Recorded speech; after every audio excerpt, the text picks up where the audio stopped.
7월 3일 목요일 정경희 클래식 2부 출발합니다. 매주 목요일에 만나는 클래식 살롱 코너에서는 전문가와 나누는 클래식 담소를 통해서 클래식 음악이 주는 감동과 진심을 알아봅니다. 오늘부터 함께할 분 여러분 기억하십니까? 지난 수요 초대석에 나와서 정말 대박을 쳤던 분이죠.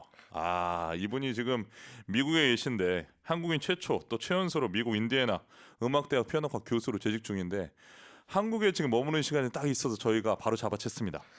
피아니스트 한지원 선생님 나오셨습니다. 안녕하십니까? 네, 안녕하세요. 잘 지냈습니까? 네, 잘 지내고 있었습니다. 보고 싶었습니다. 저도 항상 미국에서 정경의 클래식을 그리워하면서 이날만에 손꼽아 기다리고 있었어요. 준비 오늘 많이 했는데요? 아니 이렇게 입에 침도 안 바르고 생글생글 웃으시면서 진심이니까요. 진심입니까? 네. 그때 그 하노버 논쟁 네. 정말 많은 분들에게 연락을 받았습니다. 그래서 주변의 결론은 어떻던가요? 하노버가 맞더라고요. 맞죠. 사실 그날 조금 외로웠어요. 뭔가 제가 이거 아닌 거를 주장하는 듯한 느낌도 들고 참 외로운 싸움이었는데 또 진실로 판명이 나서 와, 제가 그 정말 많은 분들에게 또 연락도 받았고 물어봤는데 네. 예, 하노버가 맞다고 맞습니다. 다들 좀 이럴 수가 있습니까? 의외죠. 의외죠. 왜냐하면 네. 베를린이 수도인데. 네. 그리고 가장 저는 기가 막혔던 게 지도에 심장을 꽂아라. 저는 그걸 제가 5초간 진작에 들어서 다시 보기로 봤거든요. 네. 정말 제가 그렇게 한심해 보일 수가 없어요. 그런데 사실 예. 딱 기억이 나시죠. 그 기억이 심장 납니다. 이야기 하니까. 그러니까요. 네, 그래서 또 그렇게 기억을 할 수 있게. 아니 교수법이 좋은 것 같아요. 그렇게 정확하게 잊지 못하게끔 포인트를 짚어주시니까. 네. 자, 한국에 언제 오셨습니까? 한 2주 전쯤 왔어요. 시차는요? 시차는 사실 아직까지도 있어요. 그래서 원래 적응될 때쯤 다시 가지 않습니까? 맞아요. 예. 네. 알겠습니다. 자, 지금 인디애나 음악대학에 한국 학생들이 좀 있다고 들었는데, 네. 예, 어떻습니까?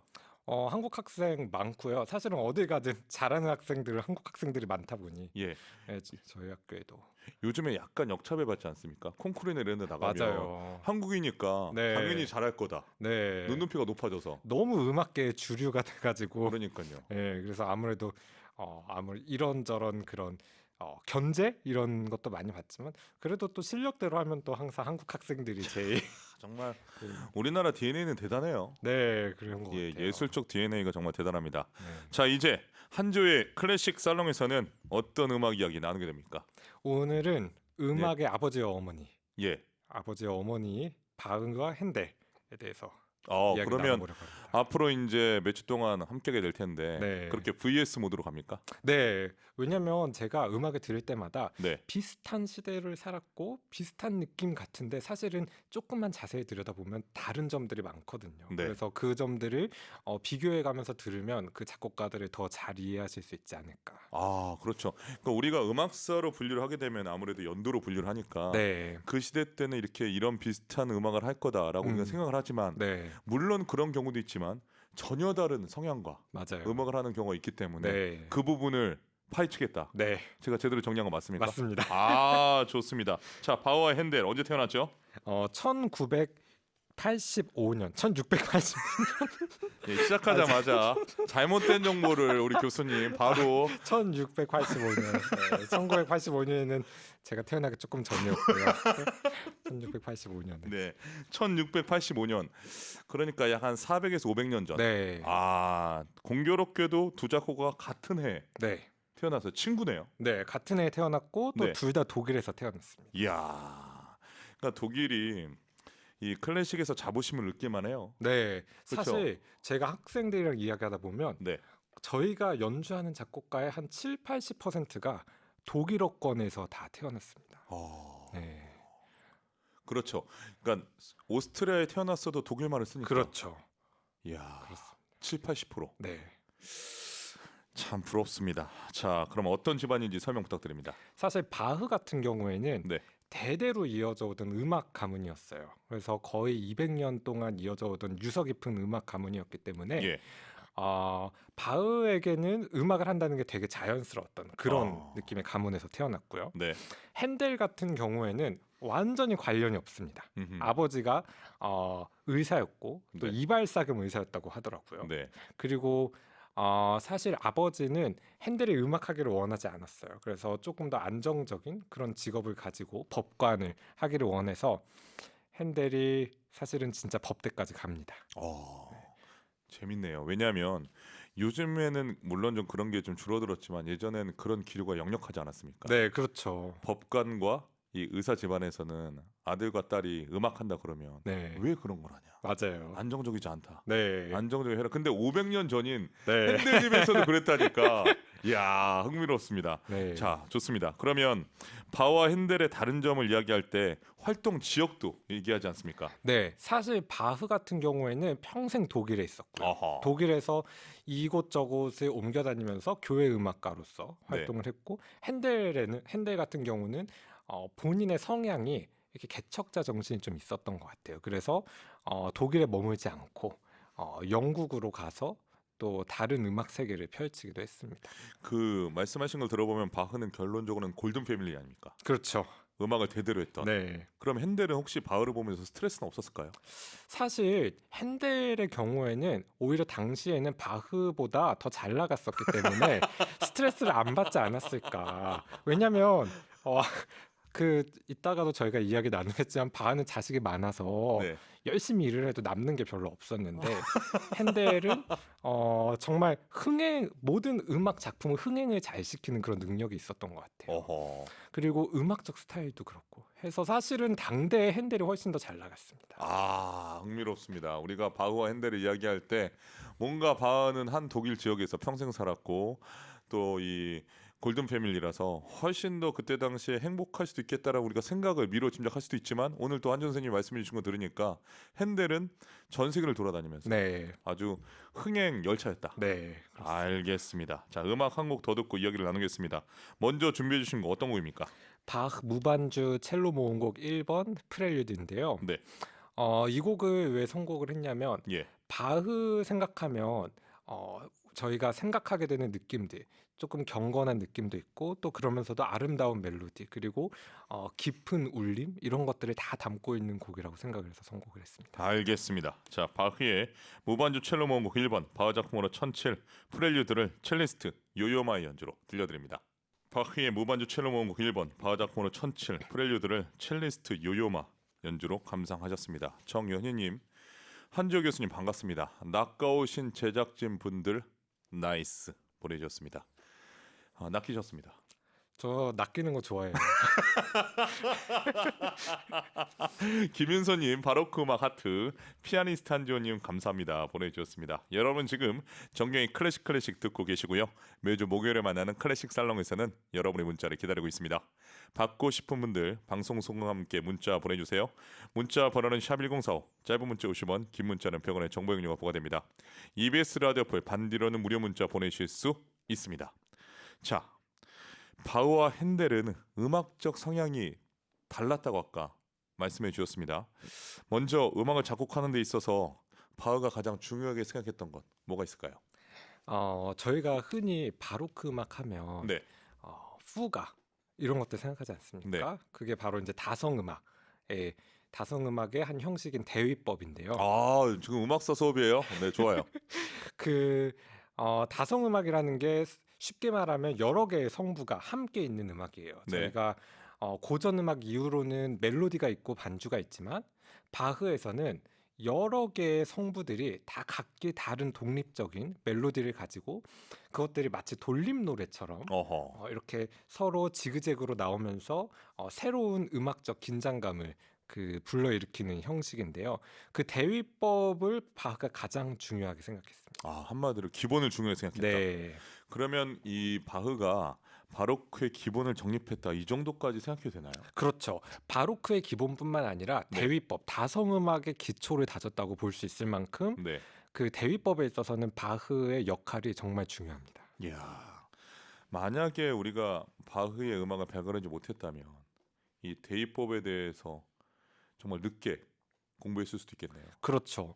그래서 사실 바흐의 영향을 받은 작곡가들이 후대에도 굉장히 많아요. 그래서 그 작곡가들이 대위법으로 작곡하지 않았을지라도 군데군데 여러 개의 성부들이 나오는 그런 다성음악적인 면모들, 그거 다 바흐의 영향이라고 볼 수 있습니다. 한마디로 바흐는 이 대위법의 대가고 정립한 사람이기 때문에 음악의 아버지라는 별명을 갖게 됐군요. 네, 그런 것 같아요. 아, 조금 엄격한 느낌도 있고요. 예. 대위법이라는 게 워낙에 그 룰과 그 규칙이 많다 보니까 그래서 자상한 아버지보다는 약간 엄격한 아버지로. 마음은 자상하지만 룰은 엄격하게 세팅하신. 뭡니까 그게? 자, 알겠습니다. 그럼 여기서 대위법의 절정을 느껴볼 수 있는 곡 하나 듣고 싶은데 어떤 곡 준비해 주셨습니까? 바흐 후가의 기법인데요. 네. 이름에서 아실 수 있겠지만 후가, 아까 말씀드린 대위법의 형식인 후가를 바흐가 마치 여러 가지의 가능성을 실험하듯이 쓴 곡입니다. 그래서 사실 아까 제가 말씀드린 그 독립적인 성부, 그거는 이 곡에서는 한 성부만 나오고요. 이 하나의 주제를 가지고 14곡의 후가를 바흐가 이 곡에서 작곡을 합니다. 이야. 그래서 말하자면 대위법을 가지고 여러 가지 실험을 한 곡이고요. 그래서 그만큼 저희가 대위법을 공부할 때 꼭 듣고 공부하게 되는 곡입니다. 참 흥미롭습니다. 우리에게 바흐는 그런 존재인데 네, 바흐는 당시에 또 실험을 통해서 네, 이런 걸 했다라는 것 자체가 맞아요. 참 바흐도 사람이었군요. 네, 결국 사실은 이런 실험을 했다는 게 그 바흐의 위대함을 보여주는 거 아닐까 싶어요. 왜냐하면 그가 딱 정립해 놓은 그냥 후가의 그 틀, 그것만 지켜 써도 되는데 더 새로운 실험적인 시도를 이 곡에서 많이 하게 됩니다. 알겠습니다. 자, 바로 들어보겠습니다. 바흐의 후가의 기법, 바흐 작품으로 1080 중에서 대위법 10번을 피아니스트 타냐나 니콜라예바 연주로 들려드립니다. 바흐 후가의 기법, 바흐 작품으로 1080 중에서 대위법 10번을 피아니스트 타티아나 니콜라예바 연주로 감상하셨습니다. 지금 EBS FM 정경의 클래식 스튜디오에 고양시 일산중학교 1학년 학생들이 직업 체험으로 방송국 견학을 왔습니다. 반갑습니다. 웰컴 투 EBS. 와, 너무 예쁜 천사들이 왔어요. EBS 잘 보고 가시기 바랍니다. 제가 어제도 좀 자랑을 했는데 전 세계 한국 교육방송공사, 교육이라는 방송공사가 있는 데는 우리나라밖에 없습니다. 여러분 잘 오셨습니다. 자, 지금 방송을 듣고 있는 청취자들에게 대위법적인 특성이 드러냈던 선율 설명 가능합니까? 처음에 네. 나왔던 그 선율 기억하세요? 따라라라라. 맞아요. 네. 그게 듣다 보면 어디선가 똑같은 음은 아니지만 네. 계속 귀에 맴돌듯이 들렸을 거예요. 살짝 잠이 옵니다. 그 반복이 되니까요.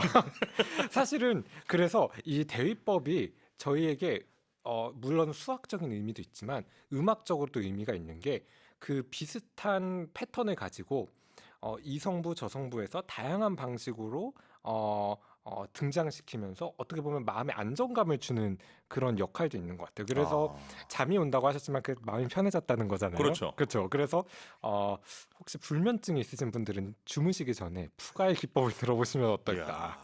생각합니다.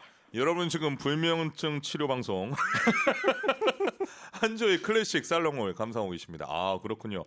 불면증이 좀 있다. 그러면 반복되는 대위법의 이 작품 푸가의 기법을 들어라. 네. 좋습니다. 자, 그렇다면 핸델의 음악 어떤 음악적 특징이 있습니까? 제가 아까 왜 작곡가를 비교하나에 대해서 설명을 드렸었잖아요. 네. 바흐와 핸델이 정말 그 가장 큰 확실한 이해인데요. 같은 시대를 살았는데 바흐는 다성음악을 작곡하고 예. 핸델은 화성음악을 작곡했어요. 이야. 다성과 화성. 네. 구체적으로 설명 부탁드립니다. 화성은 그러니까 하모니, 네. 그 어떻게 보면 여러 개의 음이 동시에 나면서 생겨나는 그 울림. 네. 그 울림이 어떻게 보면은 저희가 멜로디와 반주를 할 때 반주가 그 화성의 역할을 하는 거거든요. 그 울림과 색깔을 주는 역할. 그래서 핸델 같은 경우에는 화성법, 아까는 대위법이었잖아요. 지금은 화성법을 기초로 해서 이 화음 다음에 어떤 화음이 오는 게 가장 자연스럽게 음악이 연결되고 가장 매력적이고 효과적으로 될 수 있나. 그것에 관해서 핸델이 굉장히 많이 연구를 했어요. 그래서 유려한 그 흐름을 강조하는 화성법에 대해서 많이 생각을 하다 보니 멜로디가 유려하고 듣기가 쉽고 편하게 흐르는 그런 특징이 있습니다.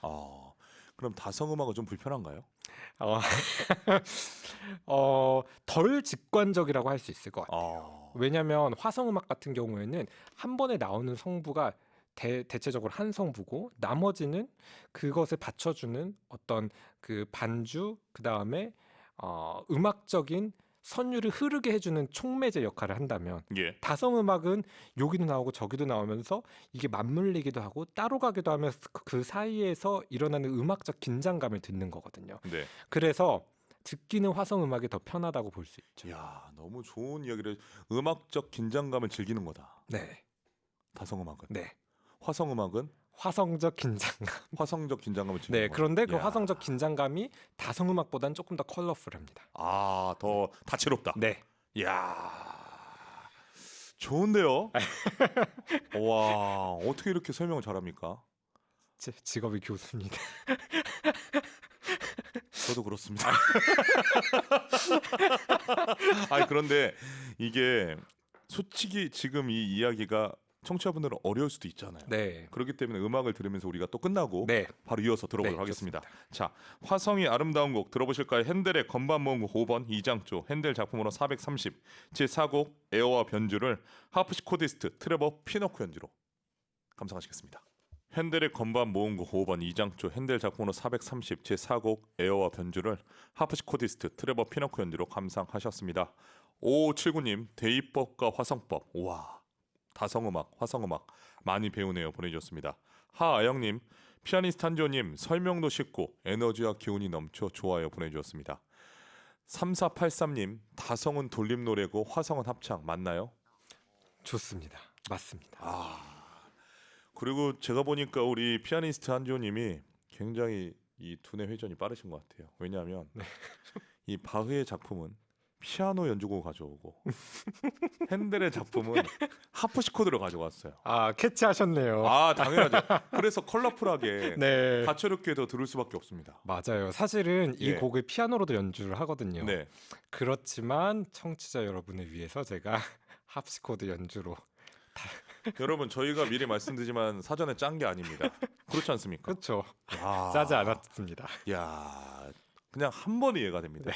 바흐와 핸델의 이 구분을 지을 수 있고 이 다른 점을 우리 피아니스트 한지호 교수님이 정확하게 짚어 주셨습니다. 자, 바흐와 핸델은 인생을 바라보는 태도도 다르지 않았습니까? 네, 음악의 느낌에서 느껴지기도 하는데요. 네, 바흐 같은 경우는 굉장히 전통적인 그리고 당시에는 이제 굉장히 신앙 중심으로 교회에 속해서 여러 가지 교회 일들을 하면서 가족 중심, 신앙 중심 이렇게 전통적인 삶을 살았던 사람이라면 핸델은 정말 그야말로 아까 말씀드렸지만 흥행가 어떻게 보면 굉장히 상업적이기도 하고 또 다른 면에선 신선한 시도들 그다음에 조금 더 음악을 통해서 대중에게 다가가려는 노력 그런 것들을 적극적으로 했던 음악가였습니다. 아 그러면 그 바흐는 어떻게 보면 교회 안에서의 정도 있는 삶, 네, 좋게 얘기하면 네, 그리고 핸델은 화려한 삶, 네, 그렇습니다. 그리고 조금 더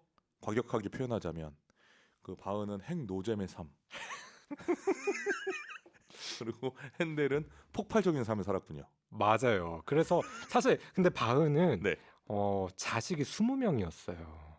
그래서 사실은 꼭 그 신앙 중심, 가정 중심으로 살지 않으려고 해도 이게 재미가 있기가 가장의 무게가 조금 좀 무거웠을 것 같습니다. 20명이요. 네, 20명이어서 그 바흐가 굉장히 여러 곡들을 작곡한 다작의 네. 작곡가인데 이유가 있구나.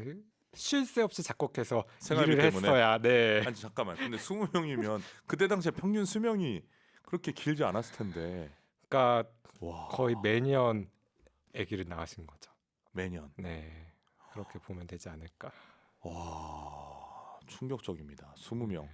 솔직히 좀 알고 있었는데 다시 들어도 충격적이네요. 맞아요. 예. 와. 그런데 어떻게 보면 그렇게 가족이 많고 계속해서 정말 일하듯이 작곡을 해야 되는 상황도 있었지만 그러한 부분이 바흐로 하여금 음악에 더 집중하고 몰입하게 하고 그래서 더 깊이 있는 작품들이 만들어지지 않았나 그런 생각도 해봅니다. 그 바흐는 그렇게 가정과 교회 중심이었기 때문에 네. 그 사각형 안을 벗어나기 쉽지 않았을 것 같아요. 맞아요. 그렇죠. 그렇죠. 아무래도 스타일이 어떤 틀 안에서의 음악적 깊이를 추구하는 스타일이고 예. 틀 밖으로는 잘 나가지 않았던 것 같아요. 그에 반해 핸델은 그야말로 사각형을 오각형, 육각형으로 네. 변형시키는 네, 그 성공을 추구했던 사람 아닙니까? 그렇죠. 어떻습니까? 핸델 같은 경우에는 영국으로 건너가게 되면서 정말 화려한 음악들, 특히나 오라토리오 같이 좀 규모도 더 크고 기악곡보다 규모도 더 크고 그다음에 교회에서 연주되는 작품이 아니라 대중을 상대로 또 연주하는 작품들 또 많이 작곡을 하면서 조금 더 대중에게 다가가고 화려하게 작품들을 작곡했던 것 같아요. 야, 이 경영학적 용어로 치면은 바흐는 B2B, 음, 핸델은 B2C군요. 맞습니다. 예. 네, 비즈니스 투 컨슈머. 네. 그러니까 완전 대중을 대상으로 한 설사 그게 성가곡이라 할지더라도 네, 더 화려하고 네, 더 빛나게. 네. 와, 재밌습니다. 자, 삶의 태도가 그대로 또 음악에 반영된 거네요. 그렇습니다. 그래서 핸델과 바흐를 비교해 보면 바흐 같은 경우에는 정말 딱 종교적인 음악이 막 많고 핸델의 경우에는 이 사람이 왜 그 당시에 이렇게 상업적으로도 성공을 하고 돈도 많이 벌고 잘 살았을지 알만한 그런 화려한 선율들 그리고 장식음들 또 굉장히 많습니다. 그러면 연주되는 극장도 달랐겠네요. 네. 바흐의 곡들은 대체적으로 그냥 교회에서 연주가 됐고요. 네. 그런데 핸델의 곡들은 궁전이라든지 아니면은 정말 오페라 하우스. 그 당시로 말하자면 굉장히 규모가 큰 거거든요. 그래서 그런 곳에서 연주가 될 만큼 그 규모 자체, 관중의 규모 자체가 달랐다고 볼 수 있습니다. 아, 흥미롭습니다. 자, 바로 또 곡을 들어보겠습니다. 어떤 곡 준비해 주셨습니까? 이번에 이제 준비해드린 음악은 핸델의 수상음악인데요. 네. 왜 수상음악인가 궁금하실 수 있는데 예. 핸델이 하노버 왕가에서 네. 하노버 핸델 표준어 썼겠군요. 네. 네, 하노버 왕가에서 부지휘자를 하다가 큰 세계를 체험하기 위해서 관두고 영국으로 옵니다. 네. 관둘 때 보통 좋게 끝나는 일이 많지는 않잖아요. 네. 그래서 사실은 그 당시 하노버 왕가의 왕과 굉장히 좀 척을 지고 가게 되는데 영국으로 가서 한동안은 거기에서 총애를 받으면서 있다가 그 여왕의 서거 후에 새로 오는 왕이 하노버 왕가 사람이었던 거예요. 오. 그래서 싫어할 거 아니에요, 핸델을. 근데 지금 자기의 활동 반경은 영국으로 바뀌었고 그래서 핸델이 그의 기분을 돌리고자 그 왕이 배를 타고 유람할 때 한 배에 오케스트라를 태워서 음악을 연주하게 합니다. 그 장소와 그런 목적을 위해 작곡된 곡이 수상음악. 파격적인 사바사바 곡이군요. 그렇습니다. 잘 알겠습니다. 자, 바로 감상해 보시겠습니다. 핸델의 수상음악 모음곡 2번 D장조. 핸델 작품으로 349 중에서 홈파이프. 네빌 마리너가 지휘하는 아카데미 오브 세인트 마틴 더 필즈가 연주합니다. 핸델의 수상음악 모음곡 2번 D장조. 핸델 작품으로 349 중에서 홈파이프. 네빌 마리너가 지휘하는 아카데미 오브 세인트 마틴 더 필즈의 연주였습니다. 자, 이번 주 일요일 날 연주 있으시죠? 네. 어떤 연주입니까? 어린 왕자를 주제로 아하. 리사이트를 하는데 어디서 합니까?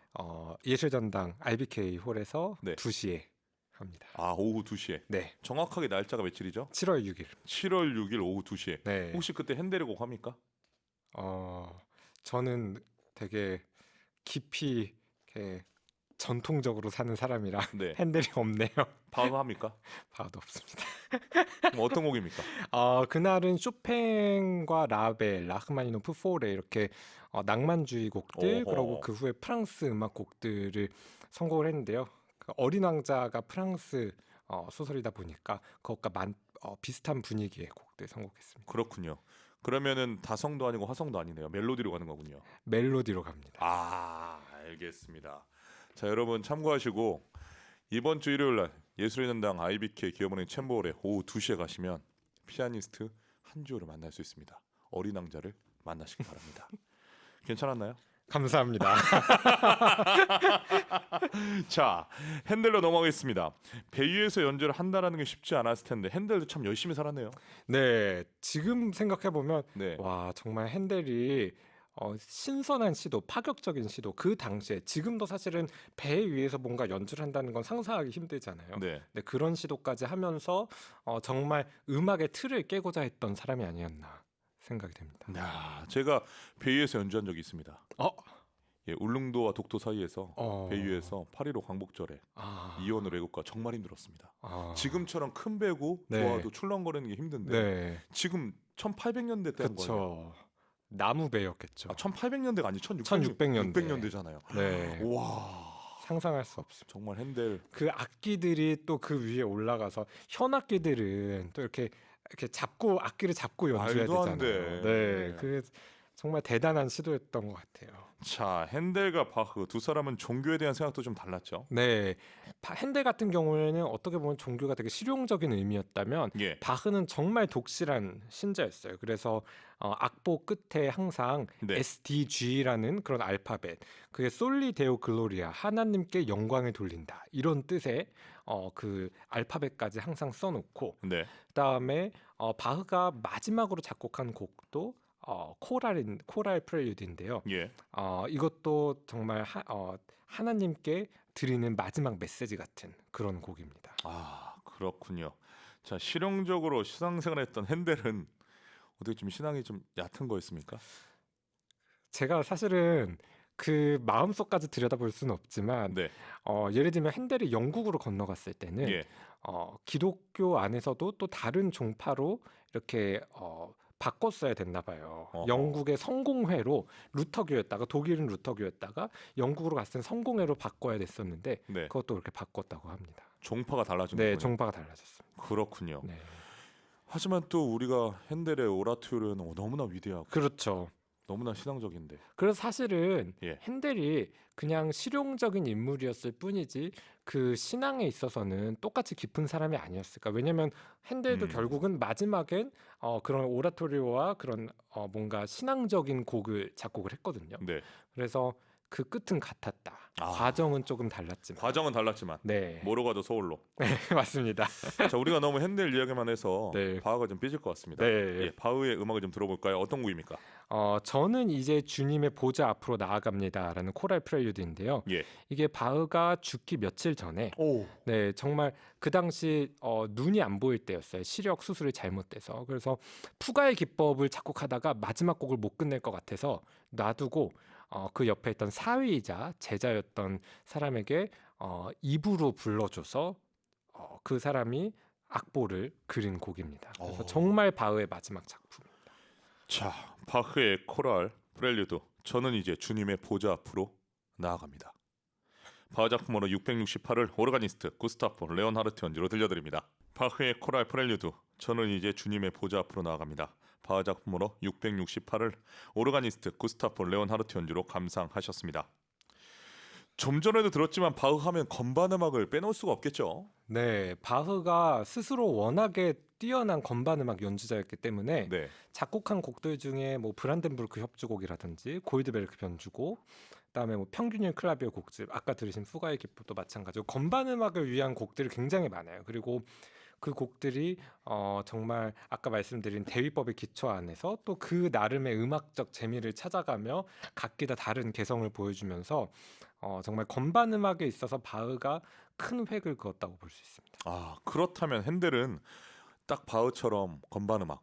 그럼 핸델은 뭘로 이야기할 수 있을까요? 제 생각엔 핸델은 건반 음악보다는 성악곡에서 훨씬 더 어허. 두드러진 그 점을 보여준 것 같은데요. 아까 말씀드린 그 오라토리오 예. 같이 그런 그 종교적인 이야기를 오페라와 비슷하지만 그런 시각적 효과 없는 그런 큰 규모의 곡으로 어떤 장르를 개척한 것 같아요. 오라토리오라는 장르를 핸델이 개척을 한 것 같습니다. 아, 그러면은 이 바흐는 말씀하신 것처럼 건반 음악에 딱 키워드가 있다면 네, 핸델은 보컬, 네, 그 중에서도 오라토리오. 네, 아, 좋습니다.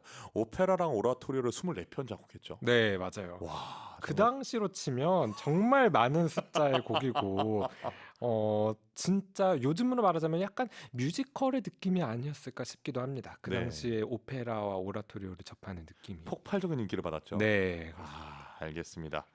자, 이 바흐와 핸델 모두 눈이 좀 안 좋은 걸로 알고 있는데 네. 예, 얘기 좀 해주시죠. 사실 둘 다 눈이 조금 안 좋고 시력이 약화돼서 네. 수술을 받았습니다. 아. 눈 시력 수술을 받았는데 네네. 정말 안타깝게도 두 분 다 수술이 잘 되지 않아서 그 수술에 대한 어떻게 보면 후유증 같은 걸로 세상을 떠나게 됐는데요. 그 수술을 집도한 의사가 똑같은 영국의 안과 의사였습니다. 누굽니까? 제가 이름은 잘 모르겠는데 와 아니 지금 영국의 분위기를 너무 네. 다큐처럼 딱 가셔가지고 전 당연히 이제 이름을 준비하실 줄 알았는데 거기서 딱 막혔네요. 이, 예. 이 안과 근데 이름을 알고 싶지 않아요. 아 너무 나쁘잖아요. 그러니까요. 어쩜 그럴 수가 있죠? 똑같은 안과 의사에게 수술을 했는데 두 사람 다 수술이 잘 되지 않아서 세상을 떠나게 됩니다. 우리 음악사에서는 정말 못된 분이네요. 네, 그렇습니다. 이야 알겠습니다. 자 오늘 클래식 살롱 목요일 처음으로 함께 하셨는데 수요 초대석과 좀 다르죠? 네, 수요 초대석과는 다르네요. 예, 수요 초대석은 주인공이 한조인데 네, 여기서 주인공은 지금 핸델과 바우로 네, 또 전달하셔야 되는 네, 운반하셔야 되는 역할이니까 그렇습니다. 어땠습니까 오늘 방송? 사실 오늘 저도 이 방송을 준비하면서 네. 바흐와 핸델에 관해서 더 깊이 알게 되고 또 이 두 작곡가의 특징들을 어떻게 하면 잘 전달드릴 수 있을까 생각하는 과정에서 많은 도움이 된 것 같고요. 네. 그리고 음악가로서 음악가의 입장에서 이렇게 작곡가들에 대해 이야기할 수 있는 시간도 참 소중한 것 같습니다. 그 오늘 얘기해주신 포인트를 딱 짚어가지고 나중에 수업 교재를 쓰셔도 좋을 것 같습니다. 네, 아 바와 핸델은 무엇이냐? 딱 키워드가 우리 정해지지 않았습니다. 네, 아 해시태그 완벽합니다. 네. 자 오늘 여러분 한지호 교수님과 함께한 클래식 살롱 하셨는데요. 여러분 매주 목요일 기대해 주시기 바랍니다. 자 한지호 교수님 보내드리면서 오늘 끝곡으로 바흐의 하프시코드 협주곡 3번 D장조 바흐 작품으로 1054 1악장을 하프시코디스트 파비오 보니초니와 라 리소난자 연주로 들려드리면서 EBS FM 정규의 클래식 문을 닫겠습니다. 한 주 동안 건강히 지내시고 다음 주에 뵙겠습니다. 네, 감사합니다. 자 여러분 남은 시간도 여유롭고 행복하게 보내세요. 우리 내일 10시에 다시 만나요. 안녕.